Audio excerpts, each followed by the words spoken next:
Alex, 22, woke up at 7 in the morning to give Rachel, his wife whom he married 2 years ago, a little pleasant surprise hot cocoa or a latte, depending on her mood.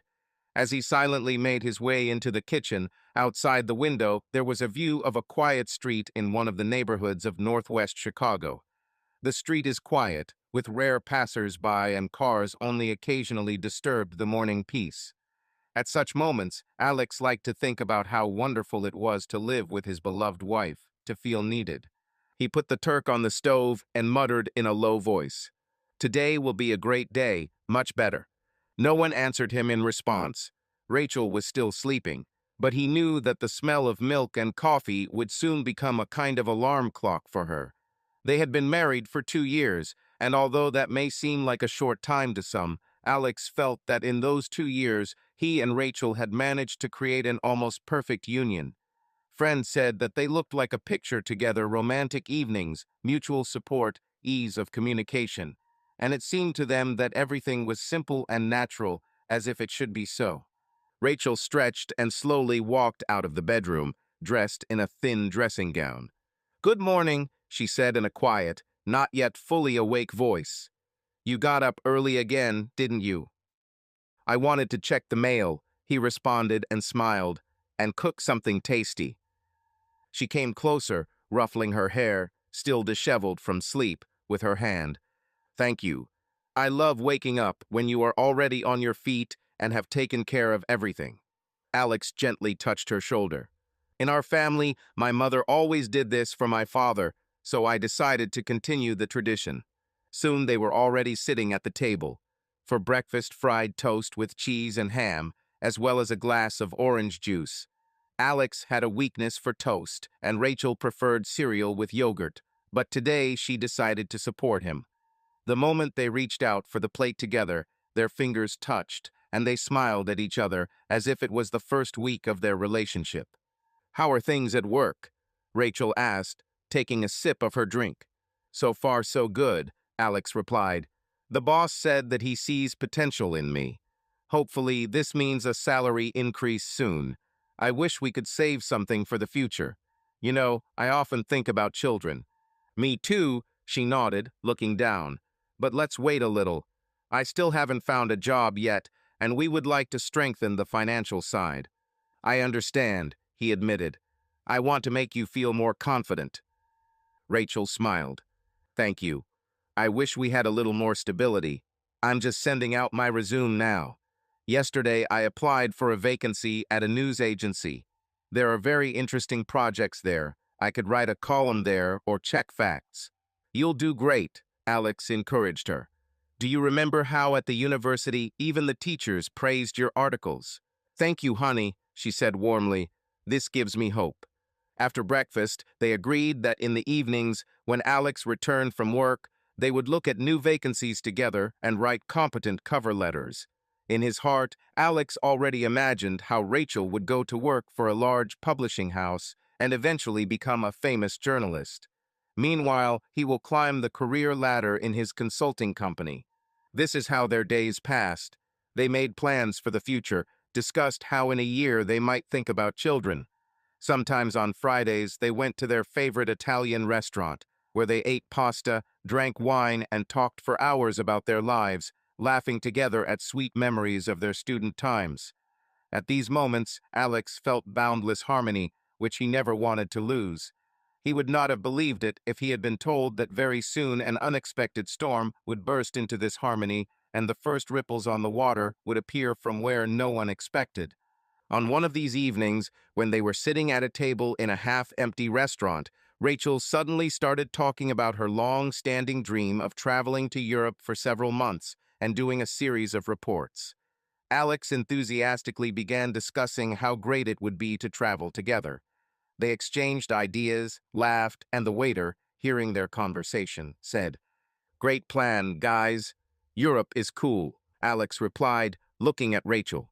"We have our whole life ahead of us, and I want it to be bright, filled with such trips."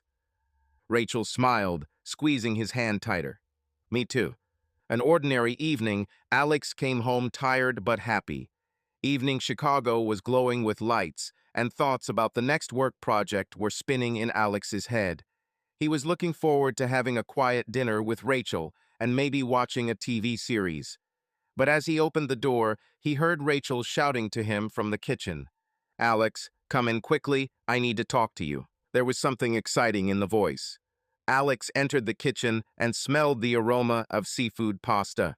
Rachel turned off the stove, set the pan aside, and looked into his eyes. "I have important news.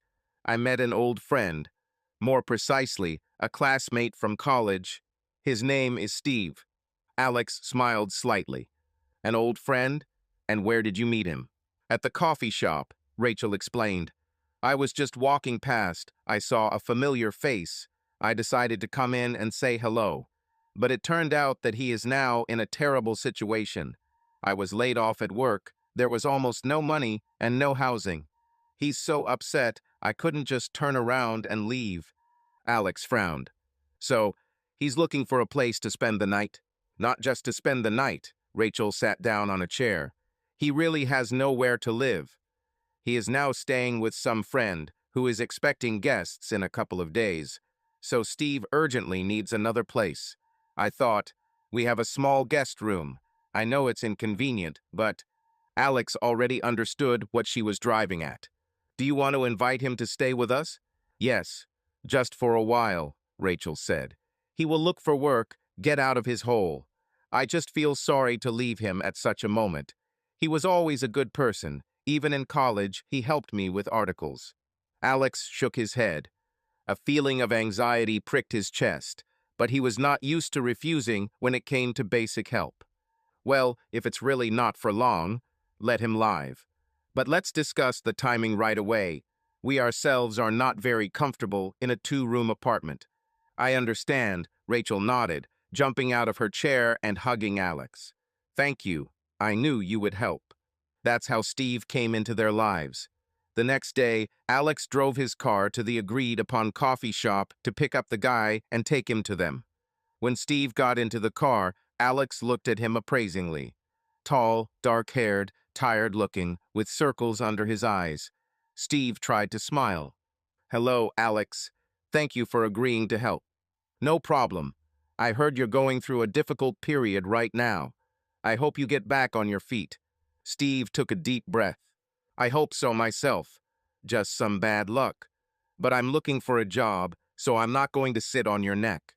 When they arrived at the apartment, Rachel ran out into the hallway to say hello. She quickly hugged Steve and patted him on the shoulder in a friendly manner. Alex looked away and said to himself, "It's okay. It's just the joy of meeting an old friend." Steve placed his few bags against the wall and smiled gratefully. "I didn't think I'd have to go down like that. But I promise not to stay too long. Will you look at the room?" Rachel suggested. "I cleaned it there and prepared the mattress. It's not all gorgeous, but at least there's some angle." "Thank you, that's more than enough," Steve replied. Alex stood to the side, watching as they walked into the room. He thought Steve seemed like a decent and clearly devastated guy. Why should he be jealous or worried? He and Rachel have a strong marriage, and this man needs help. Alex himself once received support from friends, so he saw no reason to refuse. Nevertheless, something inside him was alarming, although he could not really understand why. "How about we have dinner together?" Alex asked a little later. "I can cook the chicken in the oven, and you can peel the potatoes." Steve readily agreed. Over dinner, they talked about the past, about how Steve and Rachel studied together in the same stream. Alex listened to the story about fun student days, but noticed that Rachel was looking at Steve a little longer than at a simple acquaintance. Or did he imagine it? "Do you remember how you and I wrote an article for the student newspaper?" Rachel asked Steve. Of course, Steve grinned. "Then you took a very bold topic and even criticized the college administration. And I was almost kicked out of the editorial office for these harsh language." Rachel picked up, narrowing her eyes slyly. "But the article received a response." "Yes," Steve nodded. "I realized then that you can become a real journalist who is not afraid to tell the truth." Alex, trying not to look jealous, just put a piece of chicken in his mouth and quietly grinned. He wanted to look at it from the outside. Two old friends share memories, and he, Alex, is glad to hear what a persistent journalist his wife was already as a student. And yet, within a couple of seconds, he had the strange impression that there was something else hidden behind these memories. He quickly pushed these thoughts aside and decided that he was tired after work. At the end of dinner, Steve put away the dishes, thanked him for the hospitality, and said that he would go to rest. Alex and Rachel were left alone in the living room. "See," she said to Alex, "he once helped me a lot and advised me on various topics, and now he himself found himself with nothing." "Yes, I feel sorry for him," Alex nodded. "Okay, I hope he finds a job quickly and everything gets better." "Of course," Rachel whispered and ran her hand through his hair. "Thank you again." A couple of weeks have passed. Steve lived with them and continued to look for work, but without much success. He got up in the morning, looked through advertisements, called potential employers, got dressed, and went to interviews. Sometimes he returned with hope. Sometimes he returned depressed and angry at the whole world. Alex, heading to the office, saw Rachel staying at home and Steve sitting in his room at his laptop, politely saying goodbye to Alex. During the day, while Alex was at work, Steve and Rachel spent a lot of time together. Alex thought that this was normal. She helped him write his resume, looked for suitable jobs, and sometimes they went shopping together or just walked if Steve didn't have interviews. However, over time, Alex began to catch himself thinking that the mood in their apartment had changed. The look with which Rachel sometimes looked at Steve no longer resembled what happens between old friends. A couple of times in the evening, Alex suddenly woke up and heard whispers in the corridor. Judging by the voices, it was Steve and Rachel. He got out of bed and thought, "Should I go see what's there?" But each time he decided that he did not want to look like a jealous husband, capable of causing scandals out of the blue. "Steve can't sleep," Rachel justified in the morning when Alex brought it up. "I went out to drink water. He also ended up in the kitchen. We were just talking about his unsuccessful interview." "Okay," Alex said, trying not to show his doubts. "But why is it so quiet?" "I didn't want to wake you," Rachel shrugged. "Everything is fine." Alex pretended that this was enough for him, but his inner restlessness grew. It seemed to him that Steve was acting more and more relaxed.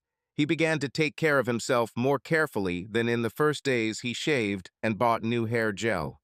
Even the way she spoke to Rachel took on a flirtatious tone, at least that's how Alex saw it. One afternoon, after returning early from work, Alex found Steve and Rachel in the living room. They watched a selection of funny videos on their laptop. Rachel laughed loudly and naturally, and Steve, sitting next to him, also burst into laughter. When Alex walked in, they both looked at him and stopped talking. Rachel said quietly, "Hello, are you home yet? How so?" "Yes, today is a shortened day," he explained, looking around at them. "Are you having fun?" "Yes, that's right, roller skates." Steve waved him off. "I thought it would be a distraction after yet another refusal from the company." Rachel added, "Yes, I decided to cheer him up. We watched stupid stand-up acts." Alex felt like he looked like a stranger in his own living room. He put the folder with papers on the table and asked, "Maybe I should take a look too." "Of course," Rachel replied, moving her laptop so Alex could get closer. "It's just that the humor here is a little specific. We're already in the middle." "Well, I'll get into it somehow," he said and sat down next to me. He tried to laugh with them, but he felt as if they were sharing some kind of atmosphere into which he was not fully admitted. When the video ended, Alex stood up and said, "I'll go get changed. Maybe we can order pizza later." "Great idea," they said in one voice. Everything looked peaceful, but doubt flared up in Alex's chest. A few days later, an episode occurred that increased Alex's anxiety. He heard voices from the kitchen again late at night. Plucking up courage, he left the bedroom and saw the same picture: Rachel and Steve sitting in dim light, talking. When they saw Alex, they fell silent, and the first thing Rachel said was, "Sorry, did we wake you up?" "Steve is just upset. The third interview has already failed." Yeah, said Alex, barely containing his irritation. Okay, I wanted to drink water. He poured a glass of water, took a couple of sips, and returned to the bedroom. Rachel soon arrived too, sat on the edge of the bed, and extended her hand. Sorry that this happened. He simply cannot find a job. I try to somehow console him. I understand, Alex said, closing his eyes. Maybe he should go back to his parents or somewhere else, or go to another city. No, Rachel sighed. He had at least some chance here. I believe he will settle down. Be patient a little, okay? Alex had no choice but to nod. But more and more questions appeared in my soul.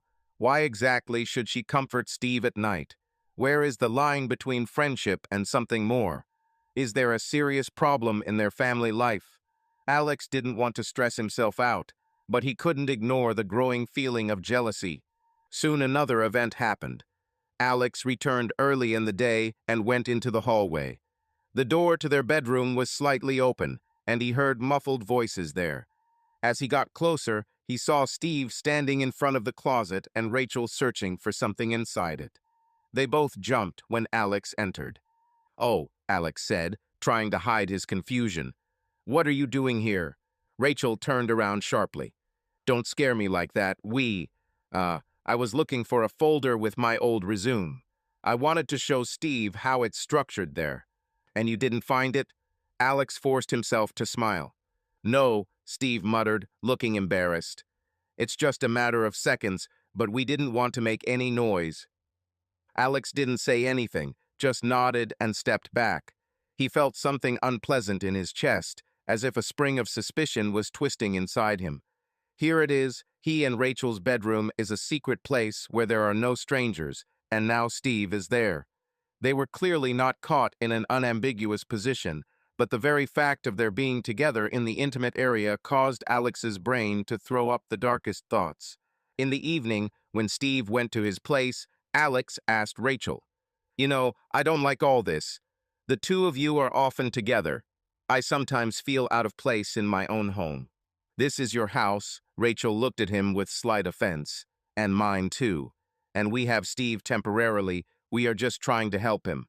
Yes, I spend time with him because he is desperate. Your friends once helped you too, remember?" "I remember," Alex nodded. "But I didn't have the wives of these friends who would spend their nights in the kitchen with me."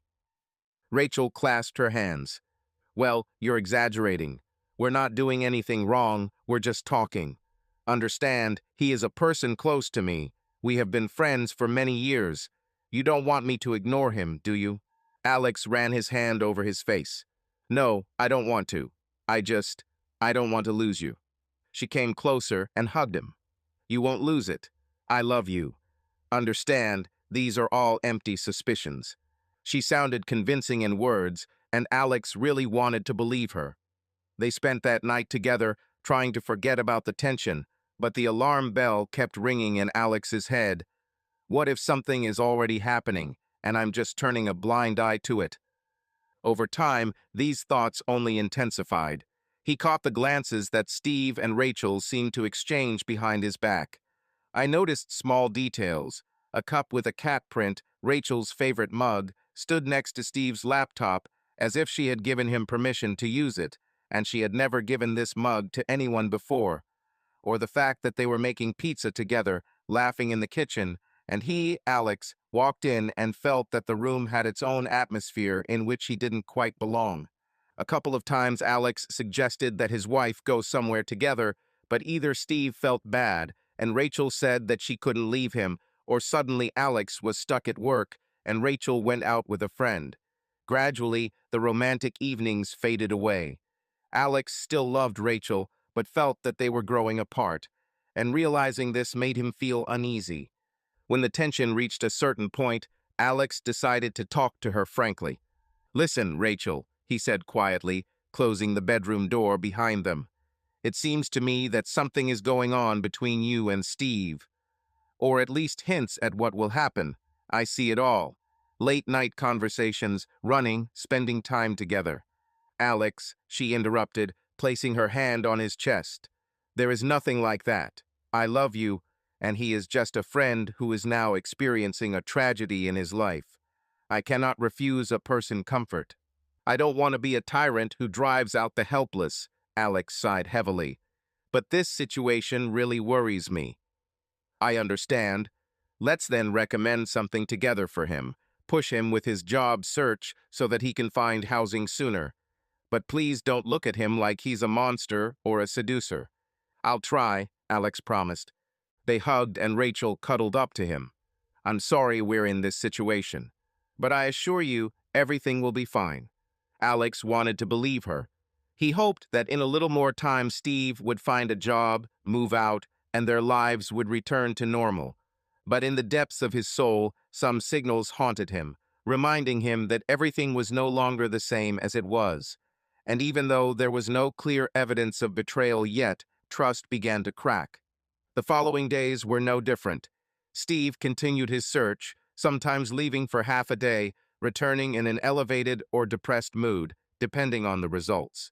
Rachel was also left without a permanent job, but they both had plenty of time to communicate.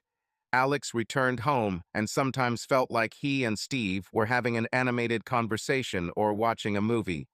Everything seemed within the bounds of decency, but he couldn't help but think that they had become closer than just neighbors. One evening, when Steve left for an interview and Rachel was home, Alex began. Maybe today we can go to a restaurant together. With pleasure, she smiled.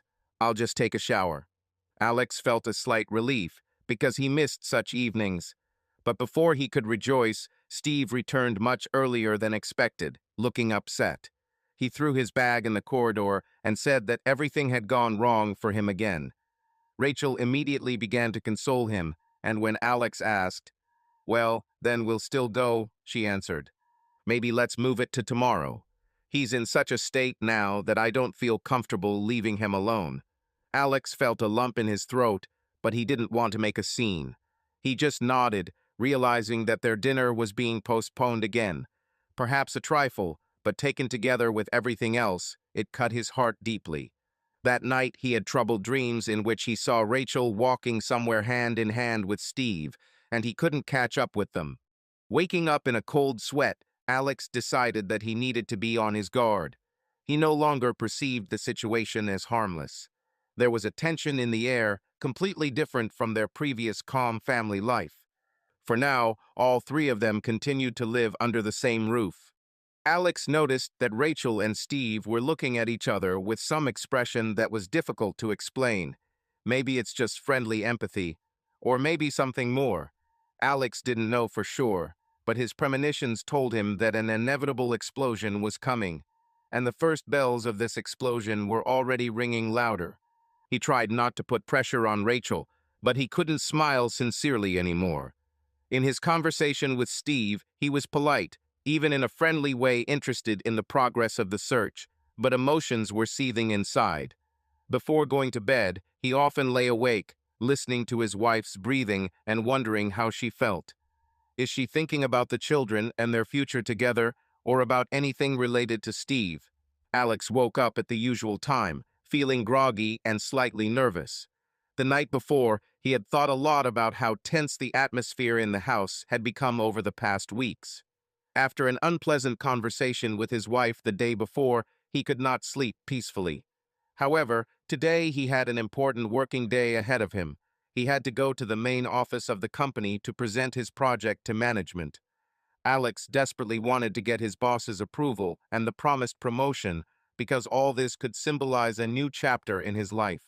He dressed in a formal suit, checked the papers in his briefcase, and looked at his watch. It was still early, but he decided to leave early to collect his thoughts in the car, slowly drive to the office, and calm down. In the kitchen, he saw Rachel, who looked tired and as if distracted by something. She put the kettle on, but when she saw her husband, she just nodded at him, not trying to start a conversation. "Good morning," Alex said quietly, leaning his hand on the doorframe. "Uh-huh," Rachel responded, looking down. He wanted to ask how she was feeling, but he remembered their last quarrels and decided not to aggravate the situation with new questions. He was well aware that things had changed dramatically in recent weeks. The family idol collapsed, and a shadow of jealousy and mutual reproaches hung between them. The reason for this was Steve, who once appeared in their lives only as a temporary guest. However, events soon took a dangerous turn. Alex left the house, got into the car, and exhaled quietly, turning on the ignition. There was a coil of tension inside him that he couldn't loosen. It seemed to him that he needed to concentrate on work and try to solve family problems a little later. He drove the car towards the office and turned on the radio to escape from heavy thoughts. When Alex reached the company parking lot and began shuffling papers before heading to his meeting with executives, he felt something was missing. He reached into his briefcase and realized the most important folder with documents, which contained all the graphs, calculations, and conclusions for his project, was missing. This was a serious omission, because without these documents he would not be able to fully present the idea. Alex mentally cursed. Leaving the car in the parking lot, he decided there was still enough time he could return home and have time to pick up the folder and then rush back to the office. He called his boss and said that he would be delayed for a maximum of half an hour due to a problem with documentation. The manager was not particularly enthusiastic about this, but allowed Alex to move the performance to a later slot. Alex felt a little relieved, thanks at least to the fact that he still had a chance to save the situation. He quickly drove back, trying to avoid the traffic jam. Thoughts about his family popped into his head again. He understood that a temporary respite in the relationship could end in failure if something decisive was not done. Was he going to forgive Rachel for all the recent weirdness and ambiguity with Steve? Or has their love long since exhausted itself, and he is only clinging to the ghost of past happiness? Alex asked himself these questions and did not find a clear answer to them. When he parked at the house, his heart was pounding. He tried to compose himself, reminded himself that he had only come for a minute, took an important folder, and rushed back. Logically, Rachel should have stayed at home because she had no urgent business in the morning. He ran up the stairs to the second floor, opened the door, and immediately went to the living room, where he usually left his documentation on the table. But passing by the bedroom, Alex suddenly noticed something strange with his peripheral vision. He stopped and listened. Behind the slightly open door, quiet groans and the rustling of clothes could be heard.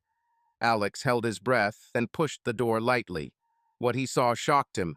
Steve and Rachel were locked in a kiss, half naked, clinging to each other. Their faces glowed with passion, and their hands wandered over their bodies, leaving no doubt that this was not just a friendly hug.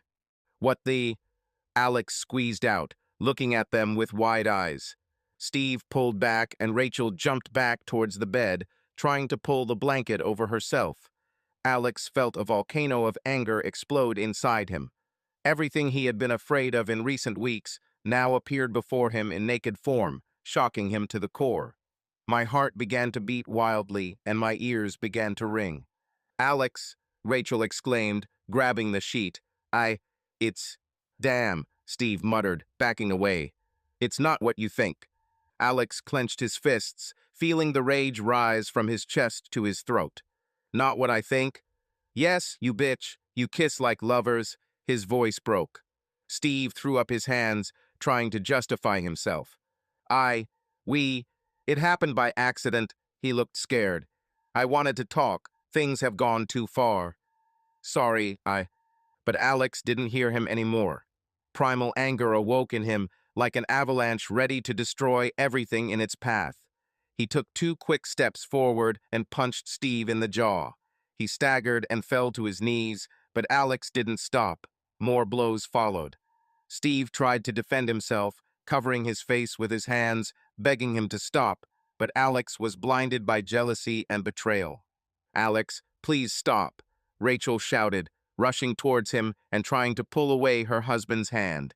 "You can kill him." Alex turned to her with blazing eyes. "Move away. Do you even understand what you're doing?" She grabbed his shirt, begging him not to hit Steve. But Alex pushed Steve in the chest again, causing him to slam his back into the bedside table and hiss painfully. Blood was flowing from his broken lip, and a huge bruise was already visible on his cheekbone. Steve's entire appearance suggested that he was incapable of defending himself against Alex's rage.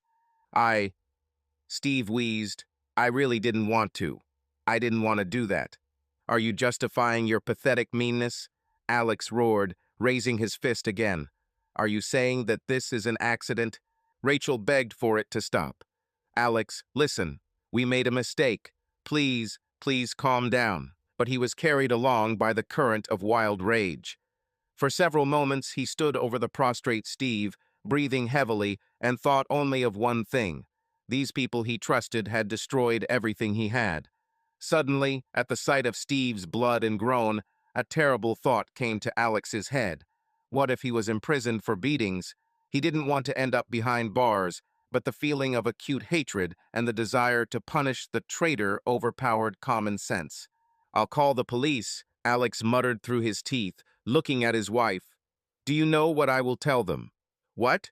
Rachel asked, tearful, her eyes wide with fear. Alex said with quiet fury. I will say that he tried to have sex with you without your consent. Yes, that's it. And let him now remain in the role of a defenseless victim. No, this is... Steve began, but Alex didn't let him finish, pushing him with his foot.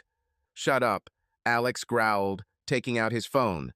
Stop pretending to be a saint. Rachel waved her hands in horror. Alex, no, don't do this. She rushed to him, but he was already dialing 911. Be quiet, Alex said, pressing the device to his ear. Hello, police? Urgently. Then a man broke into the house and tried to attack and force my wife to have sex. I'm holding him back. Help is needed immediately. He announced the address loudly. At the other end of the line, they promised to send an outfit. Alex then disconnected and looked at Rachel. She put her hands to her mouth. What have you done? What you need, Alex answered. Now let that bastard get what he deserves. Steve no longer tried to get up. He looked broken and scared. Blood was flowing from a cut eyebrow, and the sleeve of his shirt was torn. In a voice that was becoming hoarse, he said, You can't. That's a lie. Rachel, tell him. But Rachel stood at the table, clutching the edge of the sheet. When her gaze met Alex's, he saw panic and despair in them. In deathly silence, she nodded slightly, as if making it clear that she would play along with her husband. Perhaps she hoped that this way he would forgive her, and they would save the marriage. Steve closed his eyes. Crap. Have you both gone crazy? Alex turned away, picking up his folder from the floor. Now he no longer cared what methods he used to destroy Steve. The main thing is to vent all the accumulated rage. And then he realized that for the rest of his life, he would no longer be able to look at Rachel as a loved one. The scene of betrayal stood before my eyes like a terrible nightmare. A few minutes later, the sound of sirens was heard. The door to the apartment swung open, and the police entered the hallway. Alex quickly explained the situation to them, pointing to the bloodied Steve. This man attacked my wife. I returned and found him trying to rape her. I pulled him away. He began to resist, but seemed no longer dangerous. One of the policemen knelt over Steve, ordering him not to move. He indignantly tried to explain that everything was a lie, but no one believed him. The second police officer took Rachel aside and began asking her if she supported the charges. Alex saw her tremble, looking at the floor, and then quietly, almost inaudibly answer, Yes, he attacked me. Steve was picked up and handcuffed. He shouted that it was a setup, that they were lovers, and no violence had been committed. The police ordered him to be silent and led him to the car. Before leaving the threshold, Steve cast glances full of hatred and despair, first at Alex, then at Rachel. When the door slammed behind them, there was dead silence in the apartment. Alex dropped the folder on the floor and turned to his wife. Tears flowed from her eyes. She pressed her hand to her lips. What will happen now? You will now have to confirm your words at the station, Alex said coldly. I hope you don't change your mind. She sobbed. I wanted you to forgive me. I'm really sorry. I made a mistake, but I didn't want him to go to jail. Alex looked at her with contempt. A mistake? Yes, you kissed him. You were ready to make love to him, right? Is this your mistake? All this time I was a backup option for you, and this one was just another friend. No, she began, but could not finish, choking in tears. I'm not going to listen to your excuses, Alex said harshly. You made the choice yourself. Now I'll make my own. What other choice? Rachel whispered. I'm filing for divorce, Alex snapped, and I don't want to see you anymore. I don't care what happens to you and that. He couldn't finish the sentence, holding back the rolling wave of anger and disgust. But Alex, she moaned, everything was so good with us. How can you cut everything off so quickly? Everything was fine until you brought him to our home, Alex muttered. Do you want sincerity? I have long felt that something was wrong between you. I made a fool of myself, hoping that it was just my imagination. It turned out not. He turned away, picked up the folder with documents, and headed towards the door. Rachel rushed after him. Where are you going? Now representatives of law enforcement will arrive. They will ask us to go to the station. They will ask questions. I will answer their questions, Alex said with cold calm. But after this, I'll leave. By the way, I will put the house up for sale. You can try to object, but remember that it is registered to me. I won't keep the place where we live together. There was determination in his voice. Get your things or do whatever you want, I don't care. Alex, please, let's talk, she sobbed, trying to grab his sleeve. Let's try to restore everything that was. He pulled back his sleeve. You killed what happened with your own hands. You yourself chose this lie, succumbed to desire. It's too late now. Soon the police returned to the apartment. One of them nodded to Alex, inviting him to get into the car to drive to the station and record a statement. Rachel followed, looking at her husband with pleading eyes. But Alex tried not to meet her eyes. He testified, confirming that he had caught Steve at the moment of the attack, stated his version, and Rachel, gathering the last of her will, also said about the same thing. Alex saw how she realized that they were actually destroying an innocent person, although he really turned out to be a traitor, but not a rapist. However, the situation has gone too far. After the formalities, the police said that it was likely that Steve would be charged and set a date to appear in court for additional proceedings. Alex went outside and breathed in the cool air, which seemed prickly and damp to him. He looked up at the gray sky, as if it too was frowning in agreement with his depressed state.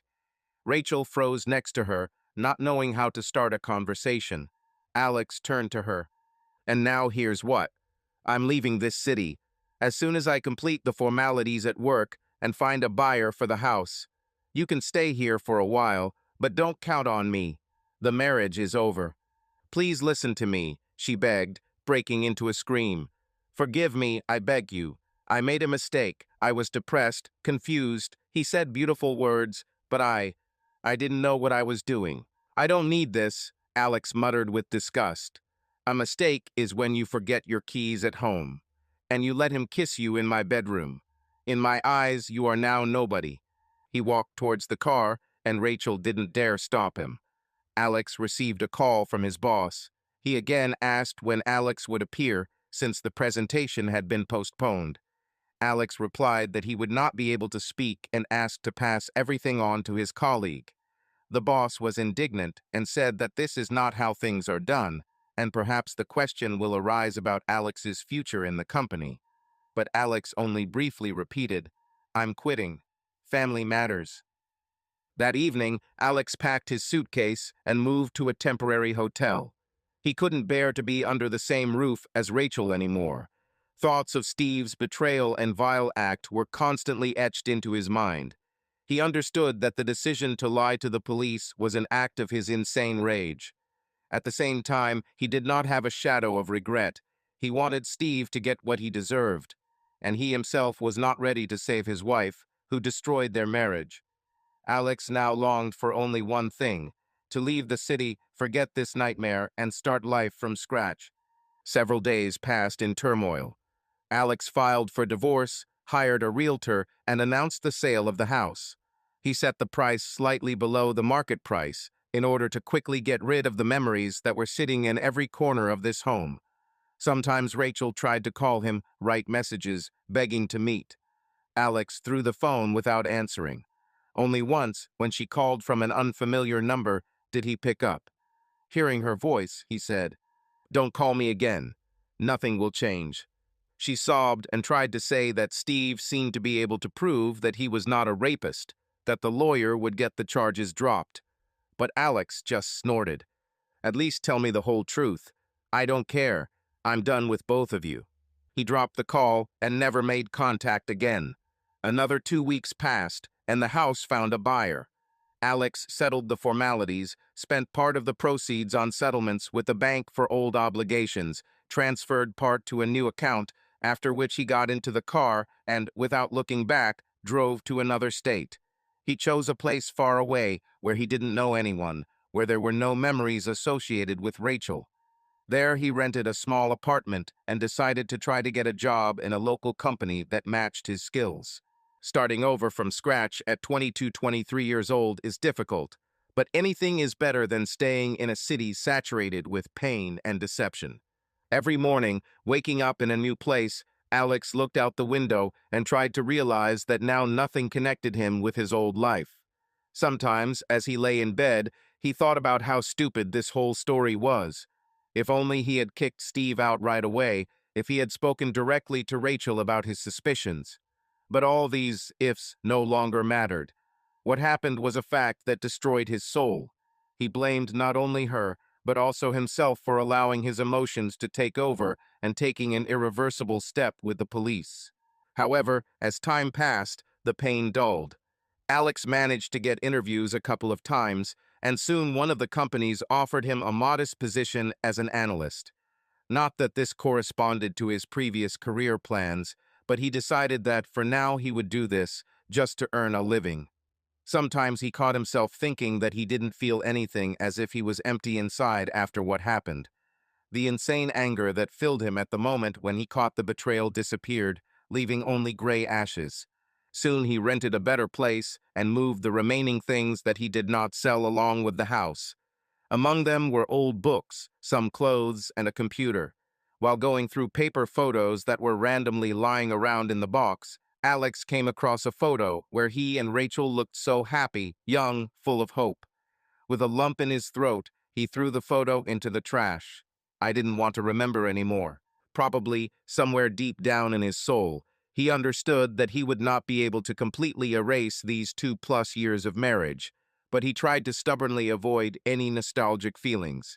Rachel once found him on social networks, wrote a short message with an apology and a new plea for forgiveness. Alex unfriended it without even reading it to the end. He has already made his decision.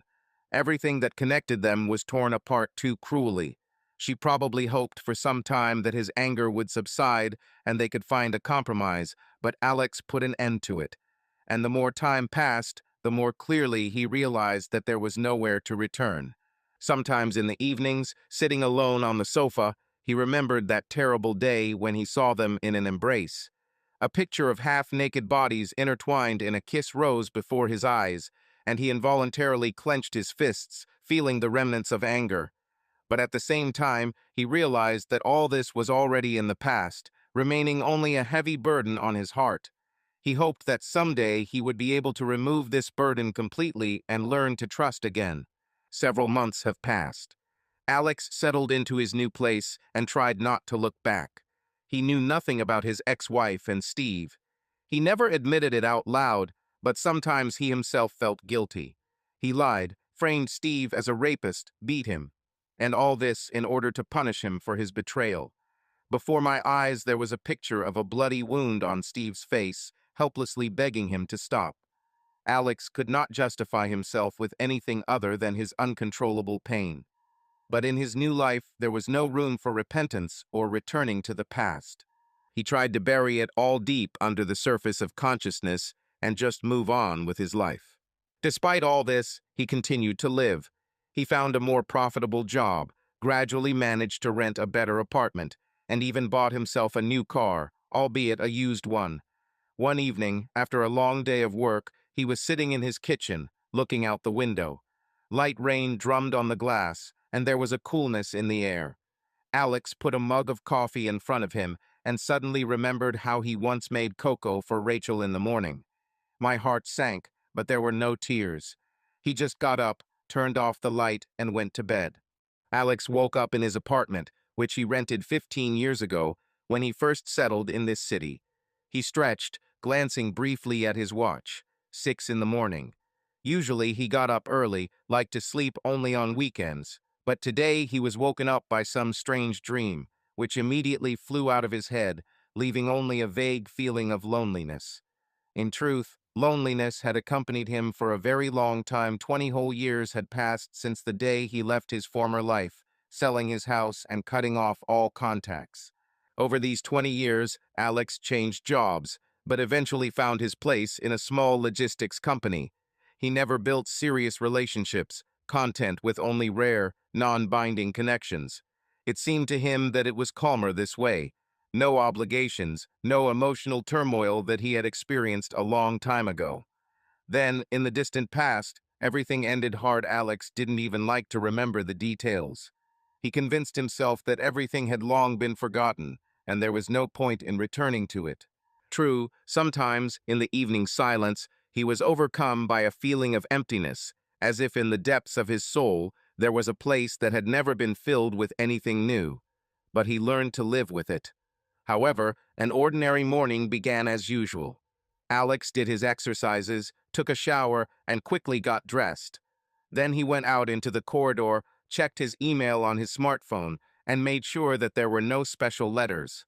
Walking along the staircase, he heard distant sounds of repairs somewhere on another floor. Apparently, someone had started a rebuild. But his own life flowed on without much change. He had long been tired of any innovations. A not too busy street awaited him outside. Alex, as usual, got to the office by bus. The day passed with a series of familiar tasks: papers, spreadsheets, emails, a meeting with 2 suppliers, and conversations with colleagues about little things. When Alex returned in the evening, he planned to simply cook dinner and read. He was used to this routine without unexpected guests. However, when he had already cleaned the kitchen and made himself some tea, there was a soft knock on the door. Alex was slightly surprised. He had no friends left who could come visit without warning, and his colleagues usually didn't visit. He thought that maybe it was a mistake. But as soon as he opened the door, he saw a young girl, completely unfamiliar to him. "Hello, I recently moved here," she said embarrassedly, clutching a small package to herself. "My name is Jenna. Sorry to bother you, but could you lend me some salt?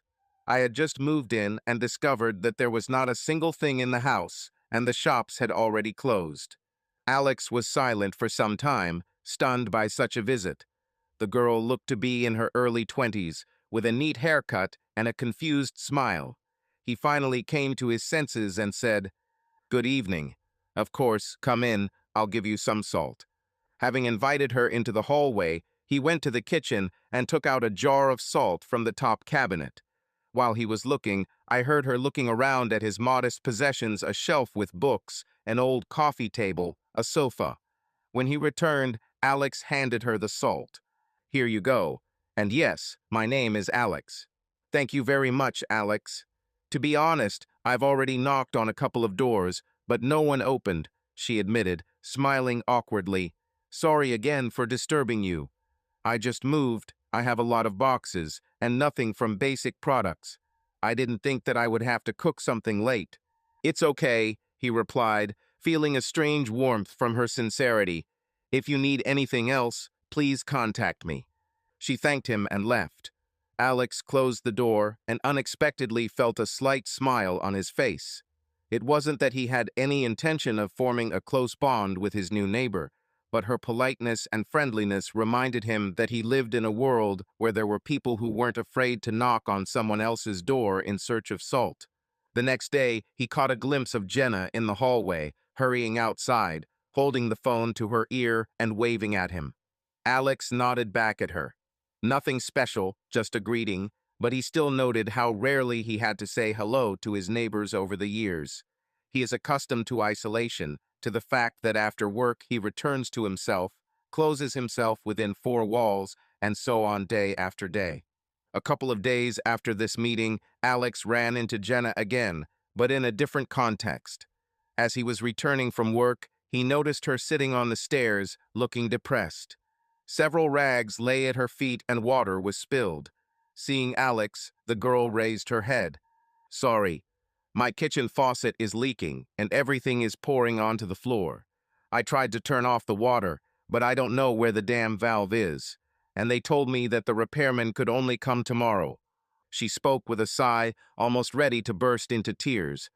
Alex immediately realized that the situation could be serious. "Show me where it is. I'll try to help if I can figure it out." He followed her into the apartment. There, in a small kitchen, a puddle actually formed. Water dripped copiously at the base of the pipe. Alex got up on one knee, looked inside under the sink, and saw the valve. In just a minute, he turned off the water supply, and then looked at the wet pipes. Most likely, the gasket is leaking, but at least it won't continue to flood. Jenna looked grateful and embarrassed. She admitted that she has absolutely no knowledge of taps or tools, and she read on the internet that she needed to turn off the water, but did not understand where to look. "Thank you," she said tiredly. "If it weren't for you, I would have sat and waited until the whole floor was flooded. Maybe you can give me some more advice on what to do next." Alex carefully took the bucket of wet rags away from there. "I think I'll have to buy a new gasket tomorrow or call a plumber. In the meantime, the water will have to be opened only for needs and then immediately shut off." Jenna nodded, rubbing her eyes. "It's clear. We'll have to be patient. I know you're tired from work, but please, would you like to have dinner with me? I just managed to buy some groceries. I wanted to make pasta." Alex hesitated for a moment. He was not used to accepting invitations from strangers, but looking at the confused neighbor, he decided that he would not be rude. "Well, let's do it. You are probably upset with yourself. I'm just hungry." She smiled with relief.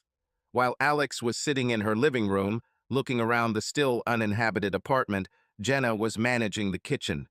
Along the way, she said that she came to this city to study, that she worked part-time in the evenings, and dreams of becoming a journalist. Alex listened in silence, interjecting phrases from time to time. It was unusual for him that someone would share their dreams like this. For 20 years, in fact, he had not told anyone about either the past or the future. He preferred not to get attached so as not to experience pain again. Dinner turned out well. The atmosphere remained neutral. They discussed little things. She asked questions about the area where it was better to buy groceries, and Alex gave advice as best he could. He himself wondered why it was so easy for him to communicate with her, although he understood that she was much younger. At the end of the evening, Jenna thanked him for his help and said, "You know, I'm glad that I have such a reliable neighbor." Alex just nodded, trying to joke that he was not a plumber or an expert in everyday life. But Jenna stood her ground. "He gives the impression of a calm and confident person." It was unusual for him to hear such compliments, but he left them unanswered. Since then, they began to intersect more often. Sometimes she knocked on his door if some minor problem arose. "Alex, can you tell me how to screw a light bulb into a chandelier?" "Alex, should I call a technician if I hear a strange sound in the battery?" He mostly responded willingly, although he tried not to get involved further. Jenna shared more and more of her plans, asked where he worked, how his day was going. He answered evasively, "They say he works in logistics, nothing special." However, this was enough for her.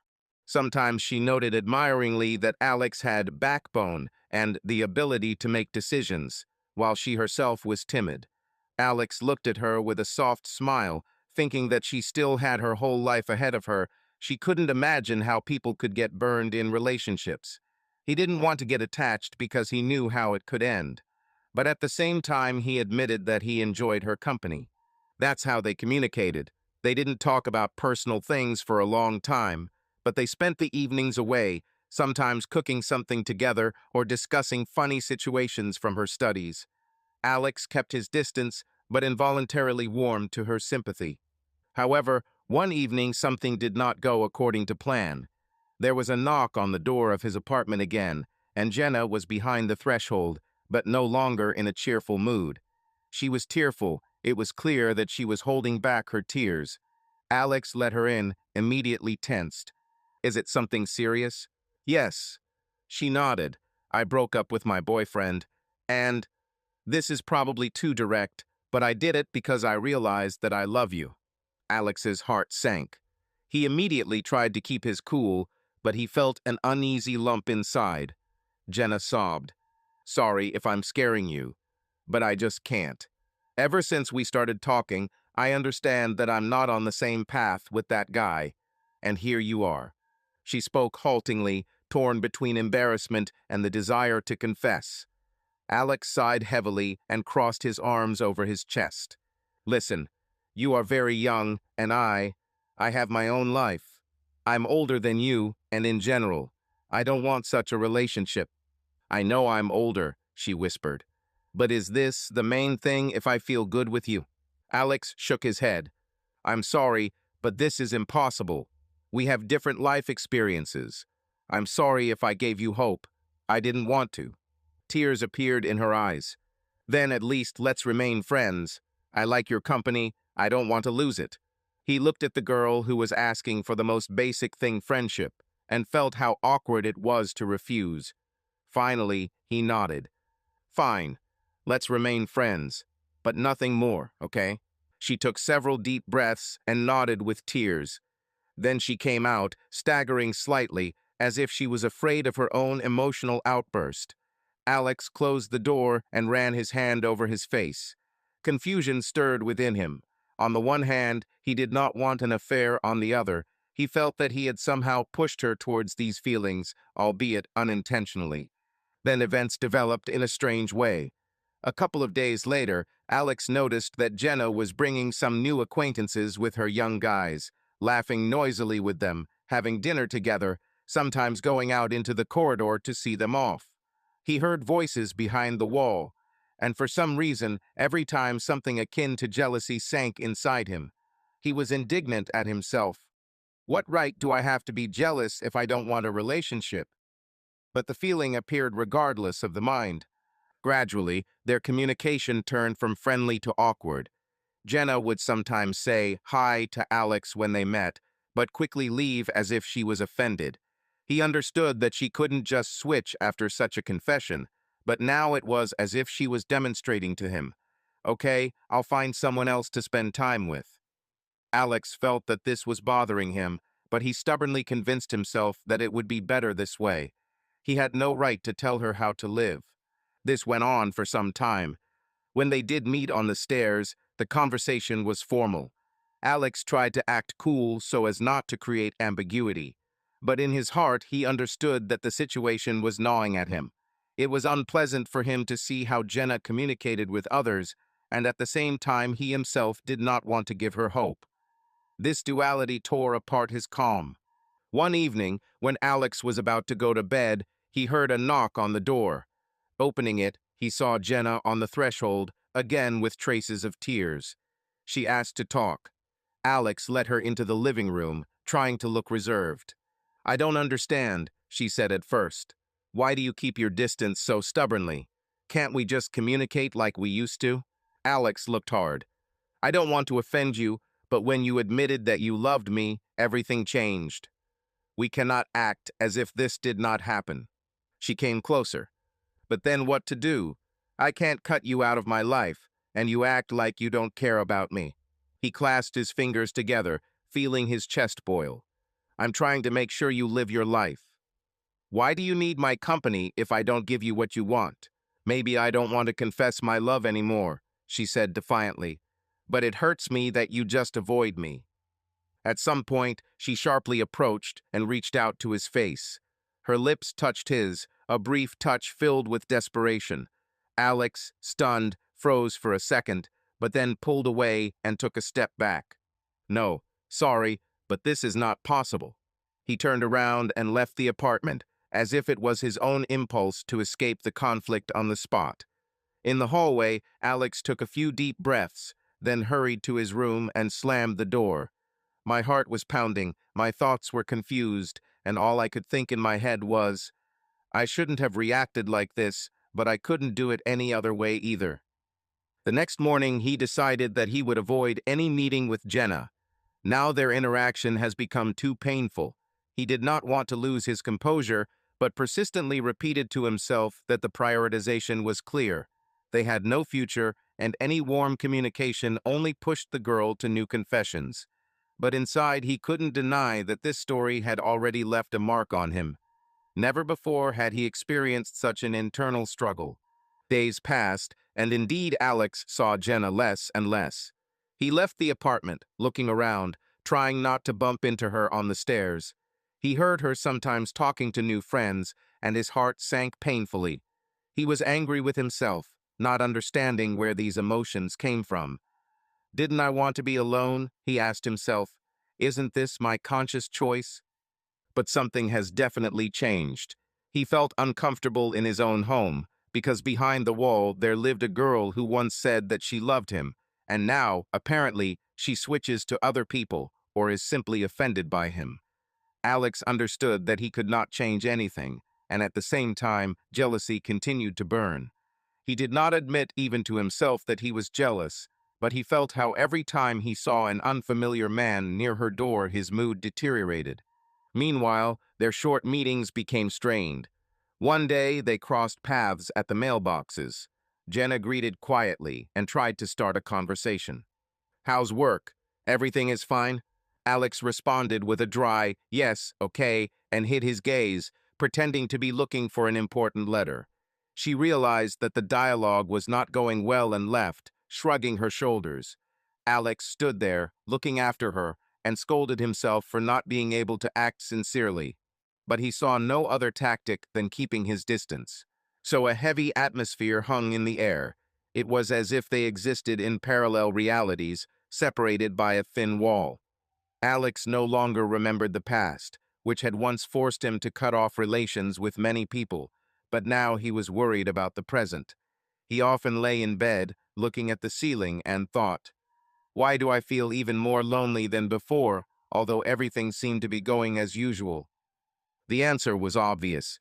Jenna appeared, stirring up emotions in him, and then he himself threw everything away, fearing the consequences. But now he regrets that it all ended this way, and at the same time, he understood that he was not ready for change. As a result, his mood, their communication, and the general atmosphere in this small corridor suffered. Jenna, for her part, seemed to have found some way out. She went to parties, invited guests, went to the movies with someone. Alex guessed that this was her way of distracting herself from unrequited love. But he had no desire to get involved in any relationship again. He himself broke it all off, and for years he also developed the habit of not letting anyone get closer. Now he was reaping the benefits, painfully aware that this time he had given up something important, but he could not or did not want to change his decision. In fact, a cold period began in their friendship. When Alex recalled the first weeks of their acquaintance, her request for salt, help with the tap, dinners together, he felt sorry for the lost warmth. However, the past cannot be returned. The girl who admired his confidence became a stranger, although she still lived literally nearby, and he himself chose the strategy of withdrawing. One day, turning the key in his door and entering the apartment, Alex heard Jenna returning with another friend. They laughed in the corridor. Alex closed his eyes, closing his eyes from a piercing feeling of jealousy. This is right, he repeated. That's how it should be. She has the right to young guys, but I have long been unfit for a relationship. But you can't command your heart, and a painful emptiness remains inside. So he lived on, with the feeling that memories of fleeting warmth, which he himself had destroyed, were bursting into his gray everyday life. Now, no one asked him for advice about a light bulb or water supply. No one invited him to pasta. Several times he tried to say a few kind words to Jenna in order to at least improve communication, but stopped, thinking that he would only give her false hope or cause new years. A couple more weeks passed, during which they existed in tense proximity. There were no new scenes, no new confessions. Alex pretended to be completely immersed in work, and Jenna led her own lifestyle, studied, and met with friends. And only when he heard her muffled laughter through the wall or saw her silhouette in the window, a dull regret rose in him. He knew that he couldn't change anything and probably didn't want to, although he was tormented by jealousy. So Alex returned to loneliness again, but now it became noticeably heavier. After all, before he thought that he felt good alone, but now he knew that he had touched something warm and living, and then rejected it himself. He tried not to think about the future, let everything go as it goes. But he felt that Jenna would no longer be the same neighbor with whom he communicated at ease. Something is broken forever. And so, one evening, he sat in the dark in the kitchen, looked at his cup of tea, and remembered the recent scene, her quiet words, "I love you," and his own sharp answer, "This is impossible." Then the image of the last kiss surfaced in my mind, short, passionate, but immediately cut off by it. Alex muttered through his teeth, "Everything is repeating itself. Again, I refuse." But he did not continue the thought. He just waved it off, saying, "It's better this way." It was quiet behind the wall. Apparently, she was not at home. Or she was sleeping. Alex closed his eyes and told himself that he needed to stop punishing himself. He did as he saw fit. Maybe over time everything will work out, and she will find herself a more suitable young man who will sincerely love her and not be tormented by fears from the past. And he will remain alone, as he has lived for the last 20 years. So Alex lived on, realizing that it would be hard for him to ignore the fact. A young girl with a warm smile suddenly burst into his world, asked for salt, then managed to melt his usual aloofness, but, following his fears, he did not meet him halfway, but only fenced himself off. Now he is left with dull jealousy and the realization that the old world where he lived without attachments no longer exists. But, not wanting to admit it out loud, he continued to tell himself that everything was under control and that this was how it should be. Nevertheless, every time, going out onto the staircase, Alex involuntarily listened. Would she come out at the same moment? Would she look in his direction? Now he tried to escape before he could meet her gaze. But he understood that he could no longer live as if nothing had happened. Alex sat in his apartment, looking out the window at the dark sky.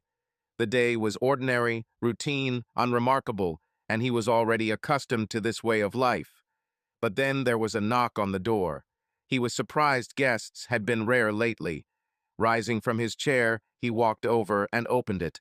Jenna stood on the threshold. Today she looked especially cheerful, although there was something sly and playful in her eyes. In her hands, she held a small package that smelled of something sweet. "Hello," she smiled. "Not busy?" "No, actually, no," Alex answered, letting her inside. "Great, then I'm on time. I'm here with a proposal." She looked at him conspiratorially, leaning against the door frame. "I want to introduce you to my mother." Alex was taken aback. "With your mother?" "Well, yes. She came to me from another city and wants to stay here for a while." Jenna hesitated, searching for words. "She's a very good woman, but it's hard for her to make friends." "And you? Well, you're a great candidate." Alex raised his eyebrows, not knowing whether to laugh or take this statement seriously. "An excellent candidate for what?" "For friendship," she laughed. "You're an adult, smart, and it's interesting to be with you." She is also quite a smart and interesting woman, but she needs a social circle. "I thought you might have something to talk about." Alex thought about it. There really weren't any new acquaintances in his life, but the prospect of making friends with Jenna's mother seemed strange. "I don't know," he drawled. "Isn't this too unusual?" "What's unusual?" Jenna shrugged. "This is just an acquaintance. Mom loves new conversations, good company, and she cooks divinely. I promise you won't regret it. Moreover, she already knows about you." "About me?" Alex tensed. "Well, yes, I told her about my wonderful neighbor. Just don't look at me like that. She doesn't think anything extra. She's just interested." Alex scratched the back of his head. He didn't know whether to agree, but something in Jenna's tone pushed him to agree. "Okay," he finally answered. "Why not? When do you want us to meet?" "Tomorrow evening. At my house. I'll cook dinner, Mom will bake something delicious. It will be nice. Fine. Tomorrow means tomorrow. Great. Jenna laughed and handed him the package. In the meantime, here's a gift for you. Cupcakes, Mom baked them. Alex took the package, smiling slightly. He didn't know what to expect from this meeting, but there was something strangely cozy about the upcoming evening. Perhaps he should really try to open the door to a new part of his life. Alex stood in front of Jenna's apartment door, holding a small box of chocolates, a gift he decided to take at the last minute so as not to come empty-handed. He didn't expect to be so nervous, but something inside him told him that this dinner would bring something unexpected. He took a deep breath and knocked. The door swung open almost immediately. Jenna greeted him with a wide smile. "Alex, come in, we are already waiting for you." She invited him inside, and he stepped into the apartment. There was a delicious aroma of fresh baked goods in the air, mixed with something spicy and warm, the smell of home comfort. Alex glanced around the living room, noticing small changes: cozy candles on the table, a blanket casually thrown over the back of the chair, soft lamplight. "Make yourself at home," Jenna said, taking the box of chocolates from him. "Mom will be happy." "Yes, of course," Alex answered, but his voice trembled a little. He was sure that this was just an ordinary dinner, but a slight feeling of anxiety still crept into his consciousness. "Mom, Alex has arrived." Jenna called towards the kitchen. Light footsteps came from the kitchen. Alex turned his head, and his breath caught for a moment. Rachel stood in front of him. The world seemed to have shrunk into one point. He felt time slow down. 20 years have passed, and he has not seen her since he finally broke all ties with his past life. But here she is, standing in front of him, just as beautiful, but with noticeable changes. Small wrinkles near the eyes, soft facial features, a look full of surprise, which was immediately replaced by cold-blooded politeness. "Alex," her voice was even, but there was tension in it. What an unexpected surprise. He was barely breathing. A hurricane of emotions raged inside him. Shock, rage, fear, even a certain dark satisfaction. He didn't know what to expect from this meeting. And she? Apparently, her feelings were no less confused. But Jenna didn't notice anything. She happily turned to her mother. "Mom, this is Alex, my neighbor. I told you about him." Rachel hesitated for a moment, but then smiled, the way well-mannered people smile when they meet someone for the first time, or when they pretend that they are meeting for the first time. "Yes, of course," she said calmly, holding out her hand to him. "Very nice, Alex." He took her hand and squeezed it tightly. Her fingers were still as warm, but now he felt the emptiness between them, the abyss that had formed over the past years. "Me too," he squeezed out, meeting her eyes. None of them gave themselves away, although a whole ocean of memories was boiling inside each of them.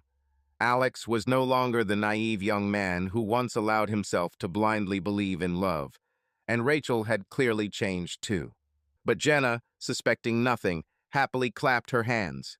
"Well, that's great. Let's sit down at the table." There was tense silence at the table. Jenna, happy and carefree, did not notice how the air between Alex and Rachel literally rang with unspoken words and hidden emotions. She happily poured wine into glasses, moving one of the plates closer to Alex. "Mom, you did amazing," she exclaimed, enjoying a piece of lasagna. "Alex, try it. Mom is a real master." Alex slowly picked up his fork, doing his best not to look at Rachel.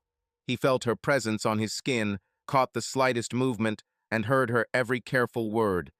Everything that seemed like an ordinary family dinner to Jenna was torture for him. He felt the tension building in his chest, as if a spring was about to break. "Yes, very tasty," he squeezed out, breaking off a piece of bread.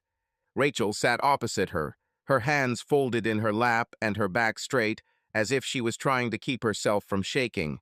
She also ate almost nothing, only slowly moving her fork around the plate, avoiding looking at Alex. But he knew, inside her, everything was probably turning upside down just like his. "Alex, what are you doing?" Rachel asked in an even voice, as if she had just met him for the first time. He looked up at her, pausing for just a split second. I work in logistics, he answered briefly. This is wonderful, she smiled. Jenna said that you have a very stable job. Alex felt his shoulders tense. He understood perfectly well that they were playing a game. Politeness, detachment, duty questions. All this was a cover for something much more complex. Jenna, suspecting nothing, continued to chat, but Alex could not concentrate on her words. At some point, he caught himself thinking that he could barely breathe. This woman, whom he loved and hated at the same time, was close again, and it was unbearable. He put down his fork and looked at his watch. Sorry, I have to go. I remembered that I still have things to do. Jenna frowned. Already? You barely ate anything. Yes, sorry, he said, standing up. It was nice to meet you, Rachel. She nodded slightly. Mutual, Alex. He felt a shiver run down his spine, but he did not give himself time for unnecessary thoughts. After quickly thanking her for dinner, he headed towards the door. Jenna saw him off with slight bewilderment, and Rachel remained at the table, clutching a fork in her hands. Alex returned home, but the feeling of heaviness that settled in his chest did not go away. He tried to do his usual things, put the kettle on, turn on the TV, but the same thought kept spinning in his head, a thought that made him feel either hot or cold. Jenna could be my daughter. This guess, which at first flashed like a stupid, absurd impulse, now did not leave him alone. The more he thought about it, the more he realized that it was not so unreasonable. He went over every detail in his head: Jenna's age, her look, her gestures, manner of speaking, lip shape, even the expression on his face in moments of thoughtfulness. All this did not give him peace. Rachel.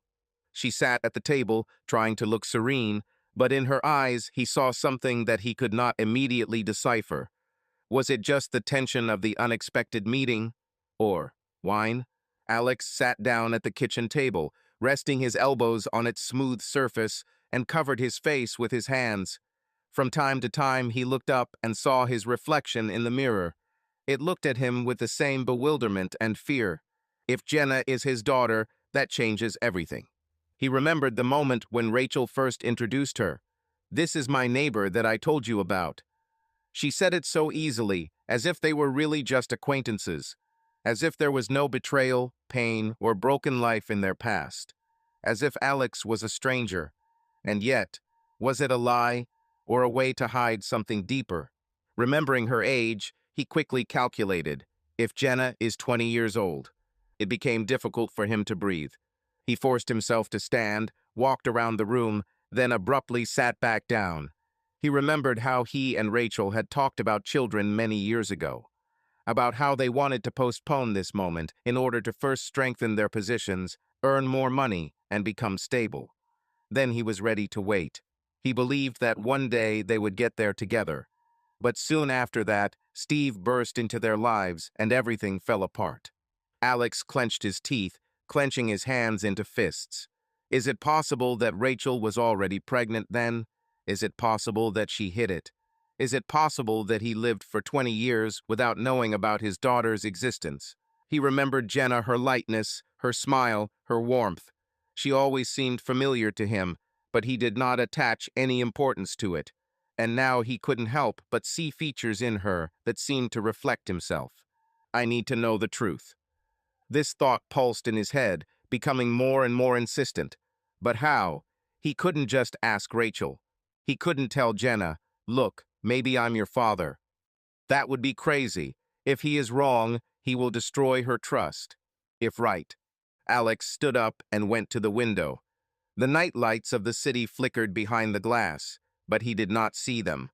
There was only one question in his mind: what to do next? Alex didn't sleep almost all night. The thought that Jenna could be his daughter burned from the inside, giving no peace. He walked around the apartment, trying to calm down, but the more he thought, the more helpless he felt. Early in the morning, there was a knock on the door.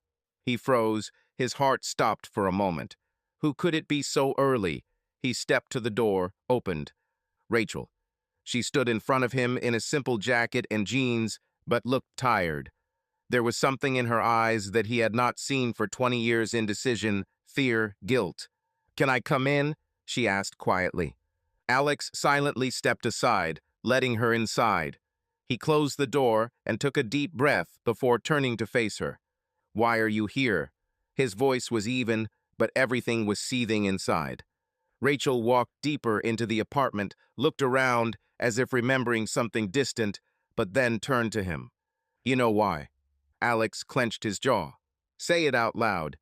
She closed her eyes, took a slow breath, then spoke, almost in a whisper. "It's possible." Deaf silence filled the space. Alex felt a wave of heat cover him, then cold.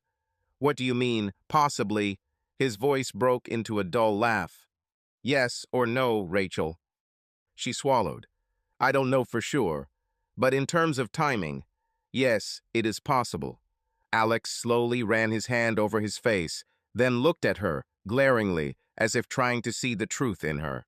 "You mean you've been hiding this from me for 20 years? 20 years, Rachel." She closed her eyes, as if his voice was tearing her apart. I didn't know how to say it. At first I thought it might be Steve." Her voice trembled, she bit her lip. "But he couldn't have children. I found out later." Alex blinked. "What?" "He had problems. He didn't tell me right away, but then, when I became pregnant, he admitted that he had almost no chance of becoming a father. Then I already suspected that the child could be yours." Alex clenched his fists. "And you didn't tell me anything." "I was afraid. You hated me. I knew that I had broken everything we had, and I couldn't come to you with this." She lowered her gaze, clenching her hands. "I convinced myself that it wasn't worth ruining your life again. It's better to leave everything as is. But now." "Now what?" "Now you just decided to come and say, 'Oh, maybe you have an adult daughter.'" He began to walk around the room, not knowing where to put his hands. "What should I do with this, Rachel?" She looked at him, her eyes filled with tears. "I didn't come to demand something from you. I can't keep this secret any longer. I see how you and Jenna interact, and I know that if this is true, then you should know." Alex breathed heavily, lowered his head, then looked at her again. "Do you understand that this changes everything? If she's my daughter, I've missed her my whole life. I wasn't there when she grew up, when she needed a father. I can't just accept it like this. And you know what else? Jenna told me she liked me. How do you think she will feel when she finds out that her crush might be her own father? Do you have any idea what you've gotten us all into?" Rachel took a step closer, but stopped. "I understand." Her voice trembled. "Alex, I'm so sorry. I made a mistake, but I really thought it would be better this way." "Better for whom? For me? For her?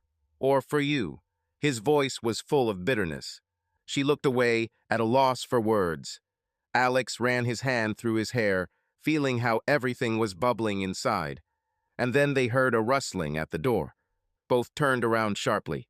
"Jenna."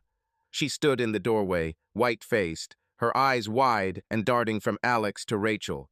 She had the phone in her hands, her fingers gripping it tightly, as if it could help keep her grounded in reality. "What? What did you say?" Her voice was barely audible. Rachel turned pale and took a step forward. "Jenna." But the girl recoiled, looking at her in complete horror, then turned her gaze to Alex. Are you my father?" Alex stood motionless, looking at Jenna. His heart was beating wildly, and he didn't know what to say. The air in the room became thick, the tension unbearable. "Are you my father?" she repeated, but this time her voice was no longer a whisper, but full of rage and pain. Rachel tried to take a step towards her daughter, but she retreated sharply, her hands trembling, her chest heaving. "Jenna, listen to me," Rachel began, but was interrupted. "No, you have no right to speak," Jenna screamed, her eyes darting between her mother and Alex. "You've been lying to me all your life. You were hiding it. You doomed me to a lie." Alex clenched his fists, trying to process what was happening, but before he could say anything, Jenna stepped forward, her gaze darting straight to him. "And you? Why are you silent?" she shouted, her voice breaking with emotion. "Did you know? Did you know that too?" "No." Alex gasped, his voice hoarse and shocked. I only found out now. Lie, Jenna shouted, stomping her foot. You both. You both played with me. You let me. Let me feel this. She took a shaky breath, tears flowing down her cheeks, but she did not wipe them away. Her hands clenched into fists, her body trembling with rage and betrayal. Jenna, Alex stepped closer, but she suddenly raised her hand, forcing him to stop. Don't you dare, her voice broke. Don't you dare even come close to me. I trusted you, I thought. She sobbed convulsively. I thought that, damn it, Alex, I loved you. Those words, spoken so directly, hit him harder than he could have expected. He felt the world beneath his feet shake, turn into chaos. You don't understand, he whispered, feeling his throat constrict. Oh, I understand. She grinned through her tears, but there was no joy in her voice. I understand that all this time you knew that to you I was just. Error? Inconvenience? You didn't even think about me. You were just playing the good neighbor, and I. She trailed off, pursing her lips. Rachel stepped forward, trying to speak, but Jenna turned sharply to her, her eyes flashing. And you, she shouted. You destroyed everything. Why didn't you tell me? Why did you take away the opportunity to know the truth? Why did you let me love him? Rachel looked at her with tear-stained eyes, but Jenna didn't want to see her regret. You ruined my life, she whispered, her voice filled with hatred. You made me dirty forever. You made me feel something I should never have felt. Alex closed his eyes, his heart ached, but he couldn't find the words to make the situation better. Everything collapsed.